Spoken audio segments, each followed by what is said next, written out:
चलो, गर्म मरुस्थलीय के ऊँटों के पैर लंबे होते हैं जिनमें चौड़े खुर होते हैं। एलेक्स ने साझा किया कि उसकी दादी ने उसे बताया था कि ऊँट के लंबे पैर और चौड़े खुर ऊँटों के रेतीले मरुस्थल में रेत में बिना धंसे चलने में सहायता करते हैं ना।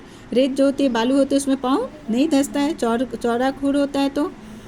और चौड़े खुर ऊँटों को रेतीले मरुस्थल में रेत के में बिना धंसे चलने में सहायता करते हैं। दूसरी ओर ठंडे मरुस्थल के ऊँटों की ऊंचाई और पैर गर्म मरुस्थल के ऊँटों की तुलना में छोटे होते हैं और ये छोटे पैर उन्हें ठंडे पहाड़ी मरुस्थल क्षेत्रों में आसानी से चलने में सक्षम बनाते हैं। मरुस्थलीय परिस्थितियों में भोजन सहजता से उपलब्ध नहीं होता है। ऊँट अपने कुबर में भोजन संचित करते हैं। गर्म मरुस्थलों के ऊँटों में एक कुबर होता है जो भोजन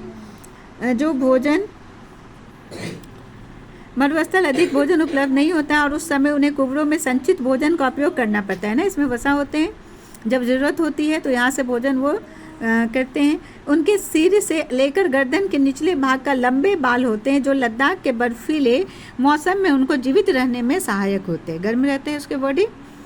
मरुस्थल में ऊँटों को जीवित रहने में कौन सी अन्य विशेषता सहायक हो सकती है?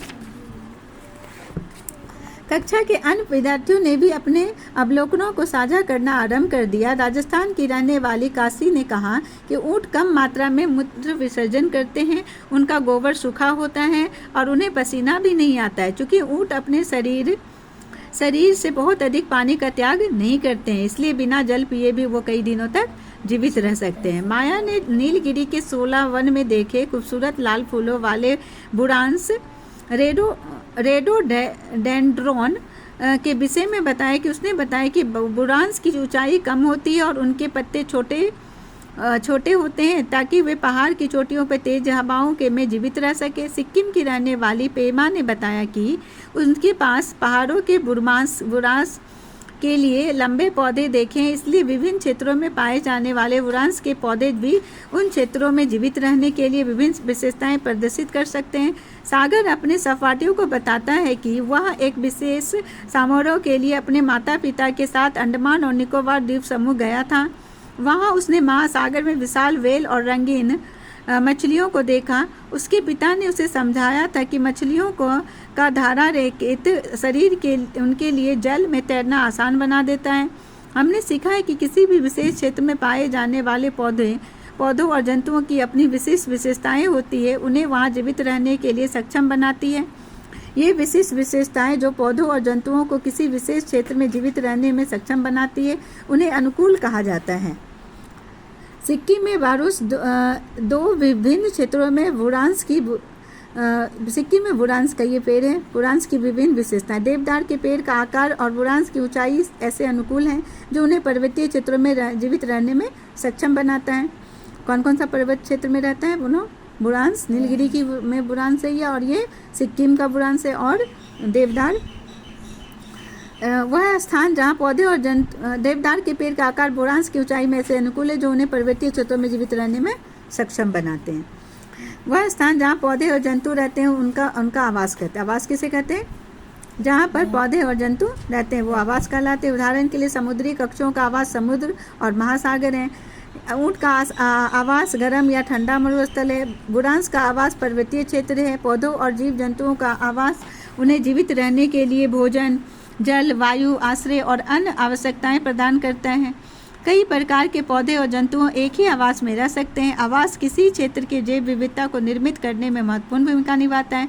वैज्ञानिक से परिचय। सालिम अली ने पक्षियों में विविधता का अवलोकन करने के लिए पूरे भारत की यात्रा की। उन्होंने सभी पक्षियों के लिए एक सूची तैयार की और उनके यात्रा मार्गों और आवासों को भी प्रलेखित किया। उन्होंने पक्षियों को अत्यधिक विविधता वाले क्षेत्रों को अंकित किया और उन क्षेत्रों के संरक्षण के उपाय किए।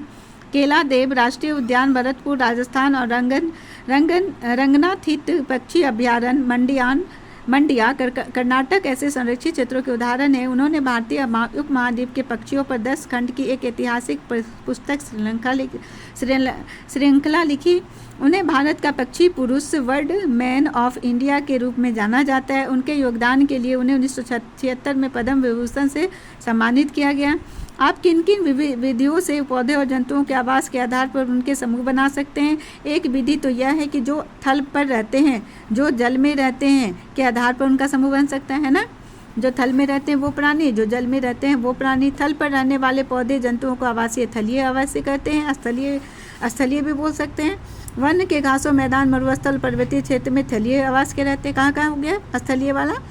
घास के मैदान में, मरुस्थल में, पर्वत पर या स्थल पर ही रहते हैं ना। जल में रहने वाले पौधे और जंतुओं के आवास को जलीय आवास कहते हैं तथा तालाब, झील, नदियाँ और महासागर जलीय आवास के कुछ उदाहरण हैं। मेढक जैसे कुछ जंतु जल के साथ साथ जल पर भी रह सकते हैं, है ना। इसे उभयचर कहते हैं, एम्फीबियस एनिमल्स कहते हैं। किसे? जो पानी में भी रहते हैं और जल में भी रहते हैं, उभयचर जंतु कहते हैं। यदि किसी पौधे और जंतु का आवास क्षतिग्रस्त हो जाए तो क्या होगा? यदि बकरी के खाने के लिए घास न मिले तो क्या होगा? क्या मछली बिना जल के जीवित रह सकती हैं? नहीं।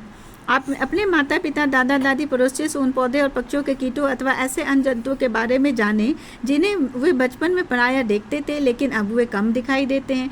ऐसे परिवर्तन तब होता है जब आवास नष्ट हो जाते हैं। पौधे और जंतुओं के आवास की क्षति से वे अपने घर, भोजन और अन्य संसाधनों से वंचित हो जाते हैं। इससे जैव विविधता की हानि होती है। भारत में बंगाल बाघ, चीता और गोडावन, ग्रेट इंडियन बस्टर्ड की संख्या मानवीय गतिविधियों द्वारा हुई उनके आवासीय क्षति के कारण घट गई। भारत सरकार ने हमारी जैव विविधता के संरक्षण के लिए अनेक परियोजनाएं आरंभ की है। बंगाल टाइगर की घटती संख्या के संरक्षण के लिए 1973 में, है ना, बंगाल क्या हो रहा है, बाघ घटते जा रहा है, उसके लिए बाघ परियोजना 1973 में प्रोजेक्ट टाइगर आरंभ की गई थी।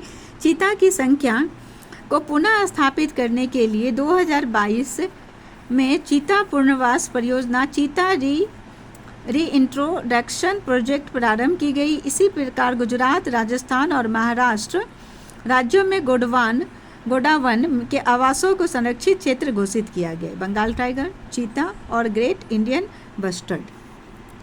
परंपरागत रूप से संरक्षित वन, पवित्र उपवन, सेक्रेड ग्रोव्स। पवित्र उपवन वह आबादित वन क्षेत्र है जिनका आकार बहुत छोटे से लेकर बहुत बड़े तक हो सकता है।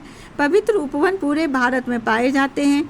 ये कई प्रकार के औषधि पौधों समेत विविध प्रकार के पौधों और जंतुओं का घर है। इनका संरक्षण स्थानीय समुदाय द्वारा किया जाता है और यहाँ किसी को भी किसी जीव जंतु को हानि पहुँचाने, पेड़ों को काटने या क्षेत्र को क्षति पहुँचाने की अनुमति नहीं है।